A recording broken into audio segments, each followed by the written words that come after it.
Is that a word? Yes, anomaly. No, Anomaly. no, anomaly. Not a non-anomaly. So, Fucking Miriam coming for our throats, are they? again, Sam, we've had enough. It's been a week. yeah. This 4th of July, while people were lighting fireworks and posting grilled hot dogs, we were trying to figure out how to swim out of our neighborhood. Literally. Texas was underwater, roads were falling apart, power was out, and yet the rest of the world just kept scrolling. Like, girl, I'm on a raft and y'all are still posting Land of the Free. Like, I didn't just lose my car to Poseidon himself. And that's the thing, right? Whether you're stuck in a flood, losing someone you love, or just holding it together by a thread, the world doesn't stop. It never has. My stepdad's in the final stages of stage 4 cancer. We're getting ready for hospice, end of life care, the real heavy stuff. And yet, emails still come in, bills still want to be paid, and people still text, "What are you doing?" at the worst times. This episode is about the weird, dizzying space you enter when your life is falling apart, but everyone else's keeps moving like nothing's happened. It's lonely, it's overwhelming, and it feels kind of dystopian.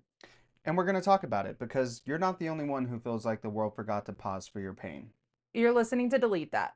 Let's get into it. To kick off the episode, as we do with every episode, we're going to talk about what we're listening to this week. I am streaming a lot of Ozzy Osbourne. Mm. He just performed his last and final show, Uh-huh. and that was in the UK, where he's from, obviously. He did phenomenal. Mm-hmm. It's insane because it's like, I think he has Parkinson's, like advanced Parkinson's or something like that. Mm-hmm. They don't really know how much longer he's got to live or whatever, but like voice still perfectly intact. Yeah, it's crazy. And he had to perform the whole concert sitting down in a huge like Game of Thrones style. Is so Ozzy Osbourne, and people really don't think about him enough. And I'm like, he is literally one of the founding fathers of rock and roll. Oh, yeah. One of the most iconic, craziest, best vocalists. Black Sabbath. If you've never listened to Black Sabbath, pause what you're doing right now and go listen to Black Sabbath. Their early stuff from like the 70s. It's insane. I'm not going to go too deep into it because Ozzy Osbourne, Black Sabbath, they have such a cult following. I mean, he's the Prince of Darkness. Love it. Deserves all his flowers. Yeah. Deserves all his flowers. I love to see him going out one final time. It's so crazy that that's tying into literally what we're going to talk about in the episode. Absolutely. But the song in particular, Mr. Crowley, that came out September 20th of 1980. I wasn't even alive yet, but I love to crank that song, fly down the road, and pretend like I was there living, breathing it all in 1980. I love that. What a time that would have been to be alive and also like experiencing music then. Like we love music, how deeply we love music. I couldn't imagine if we got to experience music back then when music was really becoming music. Like yeah, when you were hearing stuff for the first time that like had never been invented. Yeah, ever? Like, could you imagine listening to Ozzy Osbourne for the first time? He released the first song ever that he put out, and you've never heard music like that? Oh my gosh, I can't imagine what it felt like. Right. So for me, I am listening to a group called The Home Team. They are, I don't even know how to explain them. They're like a pop punk. Yeah, there we go. I was like, I don't even know the word for it. Pop punk, because I don't really listen to many bands like this, and you know that because you're usually the one showing me bands like this. And I found this band with a couple of friends that I play on games with, and we just listen to music together, and they put this in the music, and yeah, The Home Team, they are great. 2 recommended songs that you should go listen into is Turn You Off and Loud.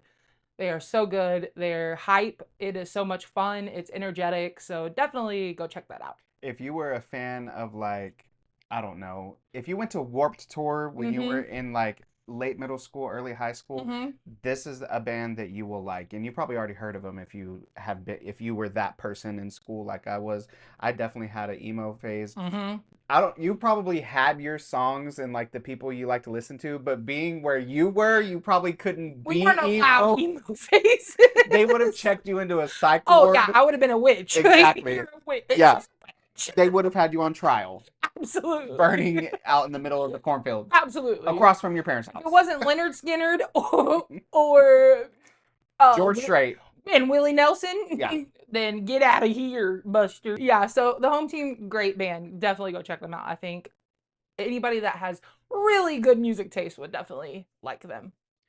Well, as always in America, every July 4th, we love to throw on our swim trunks and head to the lake and eat grilled hot dogs and drink beer And pop fireworks. and pop fireworks that come from China, but we don't like China. But we sure will. We sure will send those over here on boats And pop them. and pop them And off. spend money. And God, the blow money. the money and blow our fingertips off, land in the emergency room. What is more American than that? A flood. On 4th of July. I think that is more American than actually popping the fireworks. Literally. Because, of course, the world would start collapsing in Texas on the 4th of July. Yeah. No, insanity, pure insanity. If you were under a rock and missed it, I don't know how, because CNN, every Fox News, every news channel outlet. Was reporting on Even it. TikTok, I mean, Yeah. anything that keeps up with the world was posting about this last week in Texas and the floods that happened. And unfortunately, our area was one of the areas that got hit really badly. Heavily. Not Kerrville, but another area of Texas. And first of all, those poor children. Yeah.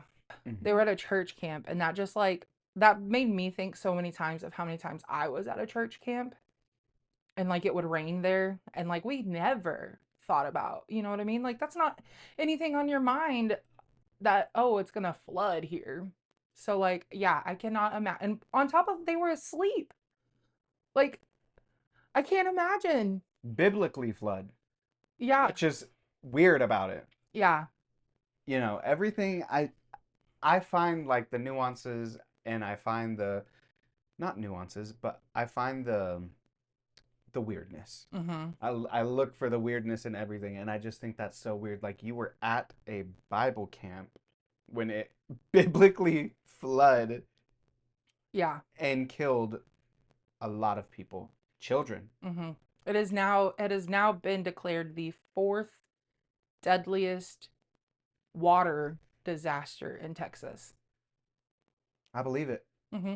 Our friend literally has grandparents there, and he was out of town. He was on Lake Travis or somewhere near Austin, and he went to make sure his grandparents were okay. They lived in Kerrville.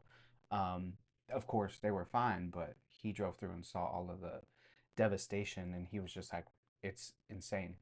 Yeah, I can't imagine. The videos that we've been seeing at work are just insane. Like it is, and that's not even, it doesn't even show you the scale. Like videos don't show you the scale of destruction and like absolute chaos that is actually happening because like you cannot put that in a video and it actually come across and show the full effect.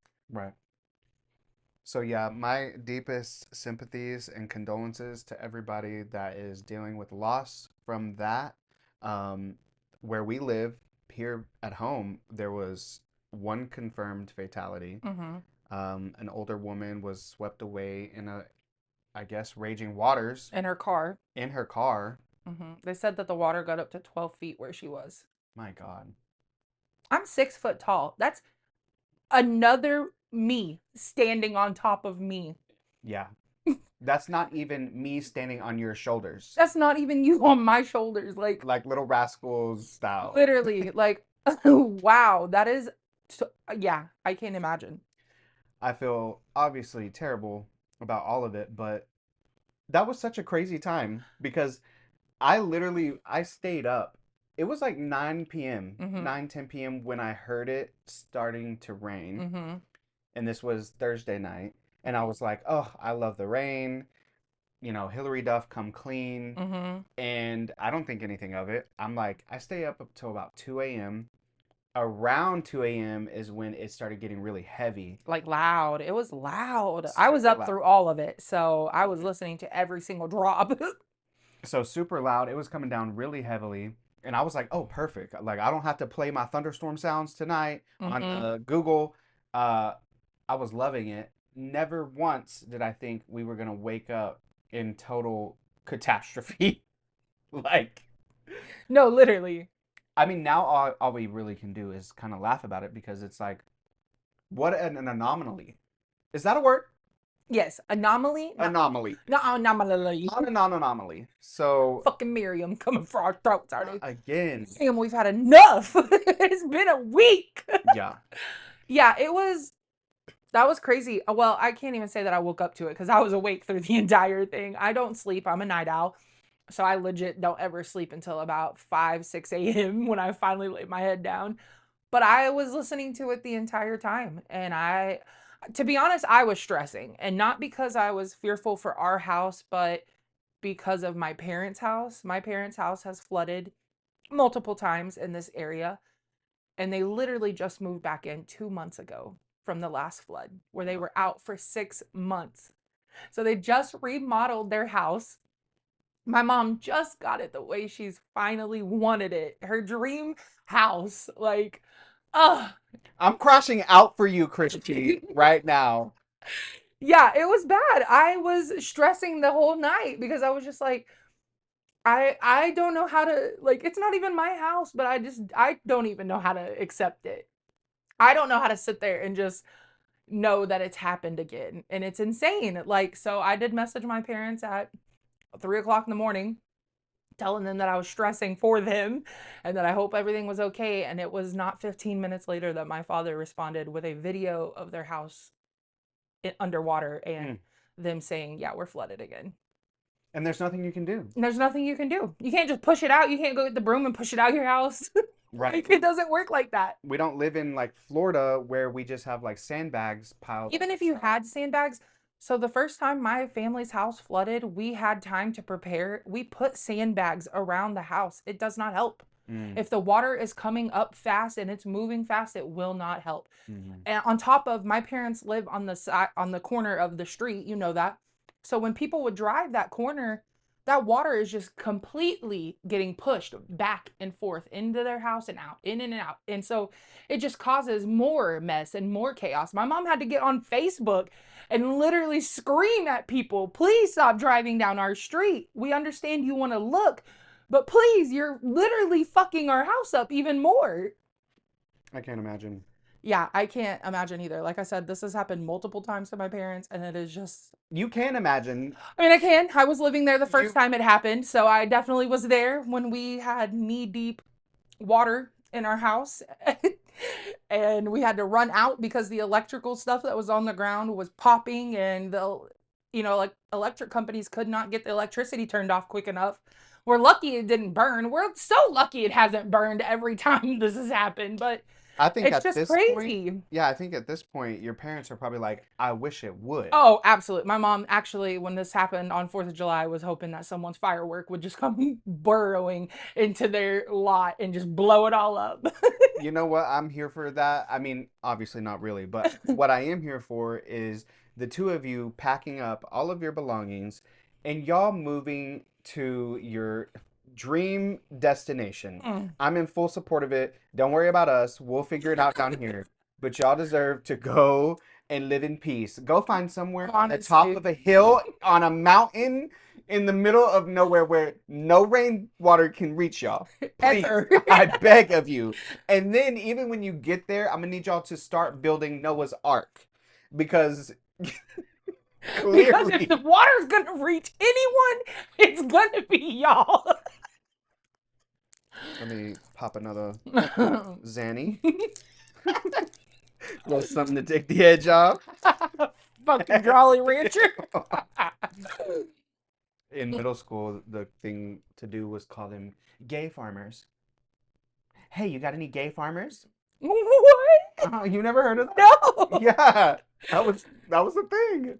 You can't be gay out there. You thought anybody could say gay farmers out there? Your ass would be on a pitchfork.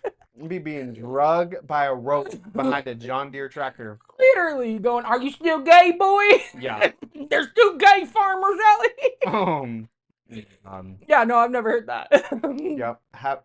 Well, Jolly Ranchers.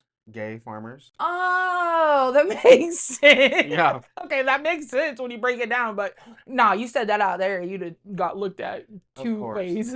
Even though they're all DL cowboys out there. Literally. Anyways. We're talking about you. Literally. Yeah, so here at home, at our house exclusively, thankfully it did not reach inside of our house, but 2, 3 houses down from us, it did. I mean, that street was completely underwater. We at one point tried to leave our streets because I still had to work that day. Could not get to work. I had to go driving around the entire neighborhood that we live in, and every single street was completely closed off by a river of water going through the passing street. Submerged, literally. Literally. Our backyard was completely underwater. Which that was so crazy because if you looked back there, you would have thought our front yard was also the same. And it was like there was a barrier line that was like, nope, can't come past this. No, it was super weird because we have that alley that goes back there. You couldn't see the alley road. Yeah. And we have like a storage building that's out there and it's raised up. It sits on blocks or whatever. And the water was literally like right at the line. To go in. It was crazy.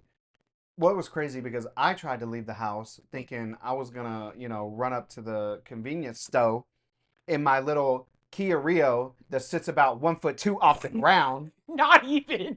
And I'm thinking, oh, here I go, pop off, turn on some Meg Thee Stallion, here we go, act up. And next thing I know, I'm getting a call coming through. It's Courtney. And she's like screaming bloody murder at me. And I'm like, oh my God. I'm like, what's going on? And she's like, turn around, you will drown. And I'm like, you know what? I'm not going to chance it because knowing me and my luck. I mean, but you saw how deep that water was that you were going into. I literally watched him turn on the street that I had just came from, that I turned around off of because I was like, no, this is way too deep. Even for me in a vehicle that sits higher up, I sit in an SUV. I drive a Traverse, a Chevy Traverse, and I'm off the ground and I still had to turn around and come back home because there was no way I was going to make it through the water. And I literally saw you when I turned the corner to come home and I saw your car was gone from the house. I legit freaked out because I was like, no, he's stuck in the water already.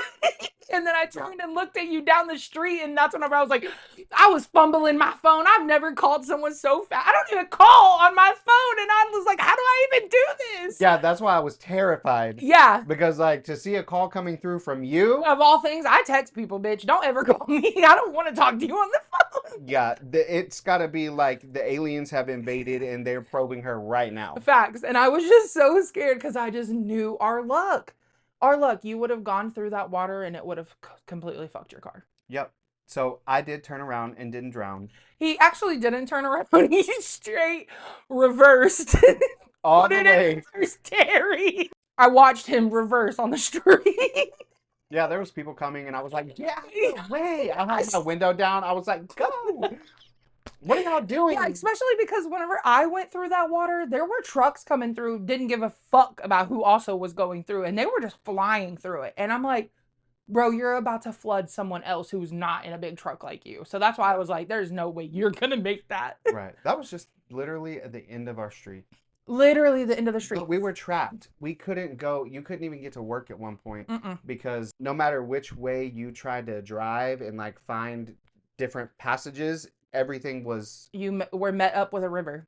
Correct. And a river. It was not just a little bit of water on the road. No, these were flowing channels of water that were wiping cars out, that were sent a whole entire house down the street. We literally watched a house get taken off of its entire bearings and washed down the main street that we have here from how much water was flowing. There was a fire truck on the highway under the bridge, submerged, fully submerged. The only way you knew it was a fire truck was because the top, you could barely see the rails of how a fire truck has the top rails, I guess, where people hold on to or whatever the hell it is. You could see the lights. And you could see the lights just barely, but you could make out that that was a truck submerged. There were 3 or 4 trucks submerged in that water, actually. And that is just, Yeah, because Insane work. that was the highway underpasses. Mm-hmm. So, and it gets really deep right in Mm-hmm. there. And so the So water they, just filled up yeah. to the So brim. they ended up saying that in the 3 hours while that storm sat on top of us, and I mean sat, it did not move for 3 hours. It sat on top of our city. It dropped 14 inches of rain in the like most wettest parts, which is out where my parents live. Honestly, they got the most of the rain. We're not far from my parents, which this is the side of town that got the most affected, and it's because we saw that much rain. Right. Other parts of the town saw like 12, 10 inches. We saw the most. Mm-hmm. It was just wild. It was confusion, panic, not necessarily for us because Mm-hmm. we didn't get like our house didn't flood or anything like that. Our vehicles were fine, but more so panic because it's just like in that situation, what do you do? Yeah. Like you're literally watching a catastrophe unfold, and it's like when we went through Snowmageddon Mm-hmm. a couple years ago, and that blizzard wiped Texas out. I mean, and people were dying Yep. from that. And meanwhile, we were sitting in our little apartment with water, Mm-hmm. heat, electricity. Yep. We had I everything. I went to work every single day of that Yeah. and And got to come home safe. Yeah. other people were literally freezing to death Yeah. and they weren't able to eat. And it was like life was going on for us while it had completely stopped for other people. So you just feel so like Dystopian. dystopian because we were just sitting here like, oh my gosh, reading all of the articles and the new stuff coming up, and you're just sitting here like, wow, like I'm fine, but people are literally fighting for their lives right now. Yeah. And it's the 4th of July. Yeah, because let me tell you, at the end of the night, by golly, every firework was going off in this city. It didn't matter if it flooded the entire city. This entire city still let off all of their fireworks. And that's insane to me because not that they should have stopped or anything, but it's just so crazy how like something like that can happen in the day and at night we're celebrating 4th of July, which yeah, that's fine. But it's just like wow, like the differences of time and the differences of just moments. Like crazy. It's crazy that we were literally in the midst of being flooded and people were just living their lives on the other side of the world. Didn't even know that Texas was getting rain like that. Like that's Mhm. so crazy. I think about that in even more absurd ways, like when I'm sitting at work and I'm just like scrolling through Facebook Mhm. and the news alert pops up or whatever that like Iran just got bombed with a nuclear Mm. bomb. And it's like, you mean to tell me those people are literally like fighting nuclear radiation? Mhm. Meanwhile, I'm sitting at work eating a McChicken? Yeah. Yeah, that shit gets to me too because on my TikTok feed, I'll scroll and it'll be a video of someone in that country and it'll be like the devastation. And I'm at home watching Love Island. Yeah, Like, voting. what the fuck? Voting for the hottest couple. Like, what the fuck? It's really so, and I feel like people think we're insane because we think like this. Or because we feel this deeply about it. Yes, because a lot of people they have been trained to go through life where they just block that out. Like they just It's like almost selfish. Like, because they they only care about what is happening in their immense bubble, and that's it. exactly. Like they know it's happening. Mm-hmm. You know, they walk past the TV and they see the headline or whatever, or the alert comes up on their phone, or they scroll past the video, but like they keep scrolling. So like they don't stop at the video where it shows, you know, the little boy's arm blown off Yeah. because a nuclear bomb was just dropped on him. They just scroll right past it to the next video where it's a girl twerking and they like it immediately. Mm-hmm. And it's just like, How do oh, you, yeah, how are you that disassociated? Like, I can disassociate pretty well. I've actually gotten really good at that. me too. But I don't think I can disassociate that well because I have to stop. I stop every time and I watch. And then I also feel bad for liking it because it's like I'm not liking it in I'm glad it happened. I'm liking it in as I'm trying to show support of like I'm here with you and I feel for you. Yeah. And it sucks because that can't be portrayed through a fucking heart on a screen. That can't be portrayed through a thumbs up on a screen. And sometimes I don't have the words to say, so I can't put it in a comment either because like what do you say to that person? There's not much. Like, hi, sorry that I'm over here in my bed eating Funyuns and watching the newest episode of whatever, and you're over there literally clinging onto your generations, Mm, hoping that someone will be able to carry on your name. mm. Make it make sense, It's too Jesus. much. It's too much. It's too That's much. why I always say that we have overactive brains, Oh, for because sure. we open our brains to too much sometimes, and that's why we are so empathetic, and that is why we value the human experience more than others, I feel like. Oh my God.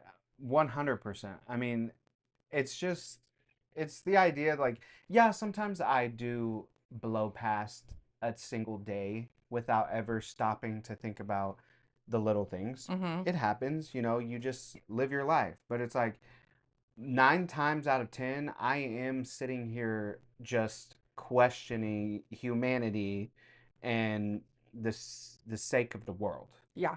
And a lot of people don't do that, which blows my mind because I'm like, how? But also, I envy that sometimes. Yeah, I wish I could be oblivious to what is happening. I wish I could. You have no idea how bad I pray and I have like begged the universe to please, just please give me an ounce of, I don't even, selfishness, I guess, because like I cannot pull myself from the thought process of what the world is suffering through versus just what I'm suffering through. Yeah. Interesting that you said selfishness because I'm kind of dealing with the passing of my stepdad, which he's not passed yet, but we are in the end stages of life, and he's been battling cancer since 2021. Um, so lately I've been feeling like just not selfish at all because I'm having to do so much for Mm-hmm. someone else. And I was just thinking about that today.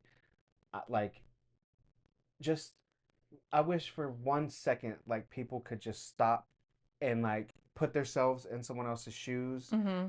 and just think about how that person is feeling with the things that they're going through, Uh-huh. and I'm not asking for sympathy. I never ask for sympathy. I Because we both know that we're all going through something. That's why we've never asked for sympathy, mhm. for sure. I ask for understanding. Mm-hmm. I will ask for understanding, especially like with my job and stuff. I am constantly asking for understanding because I'm like, I need to explain the situation to you. That way, if you see me make a mistake here or there, you understand that it's not purposeful Mm-hmm. and that it's because there's other stuff going on in my life. So that's where I ask for understanding, Mm-hmm. not sympathy. I don't want you to feel sorry for me. I want you to be understanding, Yeah. you know? And so, yeah, I was just thinking about how I just wish people could stop and just for a second just think about how another person feels, what they're going through, because so many people say they understand, Mm-hmm.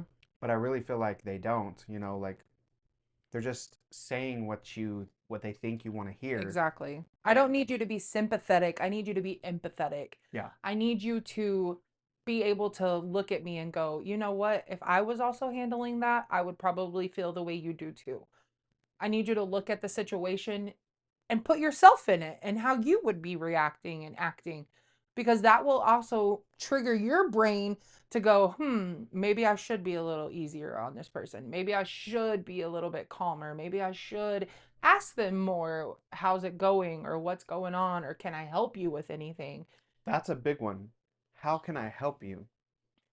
A lot of people do ask that, Mhm. or they'll say, let me know if there's anything I can do for you. Mhm. But people feel so reserved Mhm. to want to ask for the help. Mhm. And it's like, actually, I could think of 5 things right now that you could do for me Mhm. that would really make my life easier, Yeah. And but of course, you never want to put burden on other people. Especially with what you're carrying. Like, Yeah. I'm already carrying something heavy. The last thing I want to do is give it to somebody else that's also carrying something heavy. Yeah. I mean, because at the end of the day, we're all going through something. Mm-hmm. And in the off chance that you're not, you know, you don't want to have to go through something. Yeah, and you also, I feel like us as people that are always going through fucking something, Every day. we never want to bring that burden everyone else because we understand it's exhausting. We understand it's overwhelming. We understand that not everybody is cut from the same cloth and can handle it the way we have. Mm-hmm. We understand that some people just have never had to deal with shit that we've had to deal with in our short life. And so they may not actually know how to help or talk to us Yeah, or empathize with us. that's valid. That's very valid. Because there's a lot of stuff in my life that I'm like, there's a slim chance that someone else has actually gone through this exact Mm-hmm. same scenario. But, Mm-hmm. you'd be surprised. There's 7 billion people in the world, so probably more now, but you you always feel so alone, but then, you meet that person that's like, "Oh, wait, we kind of have a similar story," you know what I mean? Yeah. But yeah, so my stepdad, he actually got put on hospice today, so I had to leave work a little bit early. As of Go. recording this today, like this is Tuesday, July 8th, because like we said, a lot has been going on, and we are literally recording this 2 days before we put it out because life is lifing us. Yeah. Life is lifing, and you know, because we've known since 2021, we've had time to process. Mm-hmm. I've started grieving 5 years ago, Mm-hmm. and I just didn't know I was grieving. Of course. Now that I look back, I'm like, okay, I can see, how I was behaving, the things I was doing, what I was thinking. Um, of course, nobody wants to go through this. Mm-hmm. It's something that we all go through. Yep. So We it's talked the about it last episode. yeah, it's the one thing that no matter who you are, you will not escape it. And we will all go through this experience. How we handle it varies by person. Um, just such an interesting day. Um, I went through this with my aunt a couple years ago, but I wasn't as heavily as involved. This time, definitely way more involved because I am kind of a caretaker for both of my parents because they're older.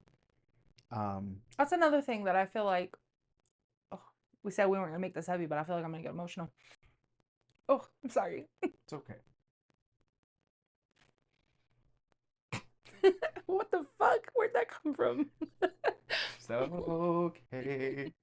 Because I'm a dude too. I know. Mm. Whew. I feel like it's not said enough. I'm sorry for anybody that's listening to this and they're about to get sad with us, but I feel like it's not said enough that I have a lot of respect for you because I couldn't imagine being 32 and having to like go through that with my parents. And that's so like that's what we talk about. Like we just want people to understand. Cuz if you're listening to this right now and you're 32 or you're in this age range, could you just sit, if you do still have your parents, if you're still lucky, could you just sit and imagine having to like prepare for the end of their life and they're still alive and well, like not that he's well, he is sick obviously, but he still has a brain that is functioning like a normal human, and I can't imagine having to sit and talk with someone who is dying because their body is actively dying but their brain is not, and so he's still coherent, he is still actively being a person like we are, and you have to sit there and talk with him and tell him like, hey, it's coming and we need to talk about it and prepare for it. And that's why I got emotional, because I don't think I've told you enough, and I just want you to know that I have so much respect for you because yeah, I've gone through a lot of loss in my life. Yeah, I've sat with a lot of family members on that bed at the end, but I've never had to do it with my parents. And I don't know how strong I'll be when that happens. And so if anything, you are right now a like leader, you are an example for hopefully how I can be when that day comes. So like, yeah. And it's crazy because there's someone right now in this world that's having a baby and who is getting engaged and having the best time of their life while we're sitting over here being sad because our life is feeling sad right now. It's Mm-hmm. not a sad life, it's just feeling sad right now. Mm-hmm. And this too shall pass. Ugh. Whatever that famous saying is, It's it's rough. And that's kind of like what I was saying earlier is like I just wish for a second people could just stop for a second and think about like, yeah, what would you do if you were 31 and you were taking care of your elderly parents while also having a full-time job, while trying to navigate this fucking world that is literally hell right now. Pay your bills on time, get your credit score up, try to find the love of your life in a freaking age where people don't know what love is anymore. They don't even know how to interact as humans anymore. So the last thing I can even do is tell you that, hey, my dad is dying of cancer right now. You think you can come in on that? Like, fuck, bro. What's that pop? What's that Snapchat? Oh, that when that guy sent. Did you ever see that? No. Where this girl like sent a Snapchat to, I guess, one of the guys on her friends list or whatever. Like she was sad and she was gonna kill herself, and he responded back like a selfie of him, and the caption was, "Oh no, you're so pretty, don't kill yourself." And it was like him like flexing or something. Like I just. I mean, we know that. Yeah. We've had plenty of conversations with men who I can tell them my entire world is crashing down, and the next message I get is, "That's cool. Can I come over at 9?" Right. Yeah, what that mouth do? That's sad. Is your butt big? No. Or my favorite one, you can't feel your feelings, but if someone else needs to be comforted, you're expected to eat their ass when their grandmama dies.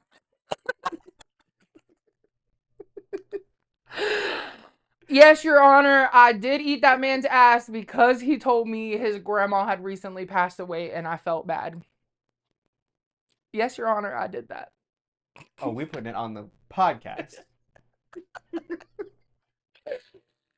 Because one thing, baby, you're not going to shame me for things I've done. Because here's the thing, is I'm empathetic. And I felt bad for him. That was in need. Uh-huh. And in a time of need, who am I? If I have the skills to supply you with a better time, who am I to keep that from you? Who am I to withhold all that? And that's how you know she's a real one. I'm a real one. A real one. No, baby, really. My grandma died. You think you could eat this ass? Turn over. Drop and draw. Spread them. The fact that he cleaned too before he came over, because that was his intentions. Praise him. I should have asked for the death receipt. I should have asked for the proof. Because, bitch, how were you prepared? Well, you knew grandma was going to get you through that. A lot of men would have came over just guns blazing. I mean, you're not fresh wrong. Off the toilet, dropping the Oh my God, you're not wrong. But thank God he wasn't that way. Yeah, you lucked out with that one. But yeah, like I said, that's crazy how we can literally just be dealing with our own chaos, and it can literally just be another Monday for Tom. The world is still going to spin. Unfortunately. Around this super massive black hole called Sagittarius A. So if you have stuck it out with us through the end of this, through the laughing, the crying, and the heaviness, just remember that the floodwaters eventually do go down and the grief does become softer. The world never stops, but somehow neither do we. And even if no one notices what you're carrying, even if it feels like you're screaming underwater while the timeline's still laughing, that doesn't make your pain any less real. We recorded this episode in the middle of chaos, literal and emotional, because sometimes the only thing that makes it bearable is naming it out loud, saying, hey, this is happening and it hurts. So if you're listening and you feel like the only one drowning while everyone else is swimming, you're not alone and we see you. This has been Delete That, and we'll be back, still floating, still fighting, and still here. And still talking shit, because that's how we survive. No, that was perfect.